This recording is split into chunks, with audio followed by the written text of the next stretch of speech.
Have you ever felt like you were being watched when no one was there? If so, come follow the trail of the Dark Watchers, who teach us that sometimes the most terrifying thing to see is ourselves. Imagine you find yourself along the rugged cliffs of Big Sur. The sun sinks, and that's when you sense it.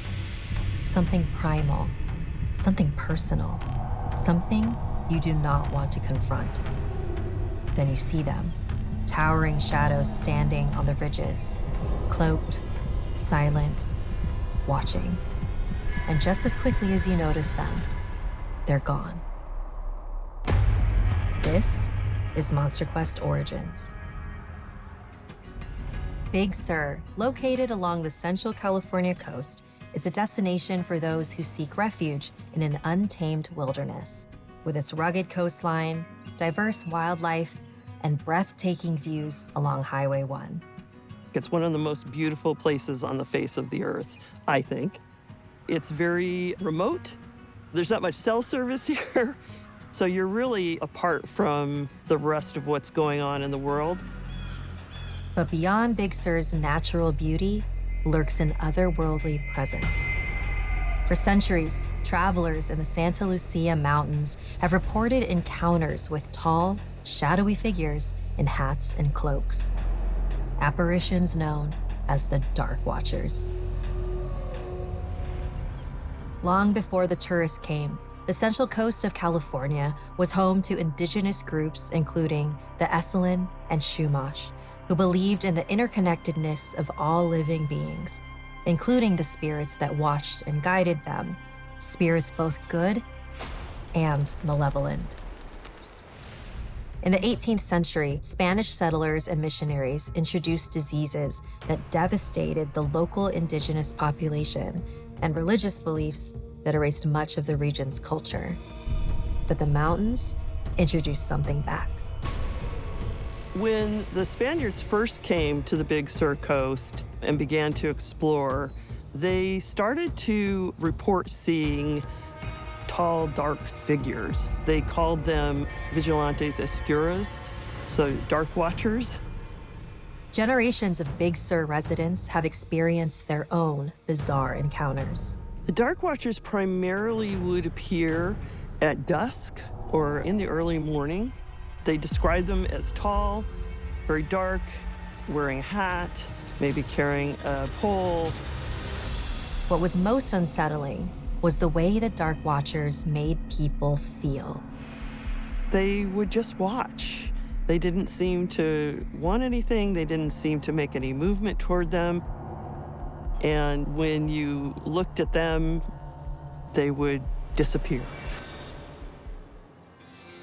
The legend of the Dark Watchers only grew when famous artists and writers wove them into their work, often as symbols of inner torment. Robinson Jeffers, poet of the Central California coast, was one of the first to reference the Dark Watchers in a 1937 poem as forms that look human to human eyes, but certainly are not human. They come from behind ridges and watch. A year later, John Steinbeck wrote about a reference to Dark Watchers, probably inspired by the fact that his mother, Olive Hamilton, had seen them when she was a school teacher in Big Sur, feeling their presence, that they were watching her. And Steinbeck said that she was not somebody who would believe in anything unless she could prove it, but she was convinced she did see them. Steinbeck included them in his 1938 short story, Flight, about a Mexican-American teenager who kills a man in a drunken rage and is forced to flee into the Santa Lucia Mountains. Steinbeck wrote, Pepe looked suspiciously back every minute or so, and his eyes sought the tops of the ridges ahead. Once, on a white barren spur, he saw a black figure for a moment, but he looked quickly away, for it was one of the Dark Watchers. The Dark Watchers became an inseparable part of the mythos of Big Sur. But a question lingers. What do people really see when they see the Dark Watchers? So there is a theory called the Brocken specter, which has to do with the idea that if you think you're seeing a figure, is actually just a reflection, say in the fog or in the light. Others attribute the phenomenon to something called pareidolia, that natural tendency to see patterns where none necessarily exist. That dog you spot in the clouds, or that face you see on a piece of toast, that's pareidolia. Locals also speculate that people are actually seeing snags, which are dead and dying trees. A lot of branches get all tangled together in the forest, and so it could look like maybe arms or legs or somebody holding a spear. So are the Dark Watchers merely an illusion, appearing because our brains are hardwired to make sense of the world around us? Or perhaps it's the world trying to make sense of us, nature reflecting back what we don't want to see.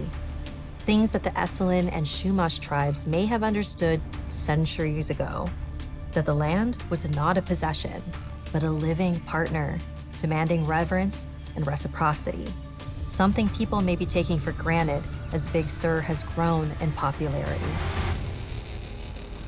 Tourism has had a major impact on the environment. Big Sur has become a huge destination, in part thanks to social media.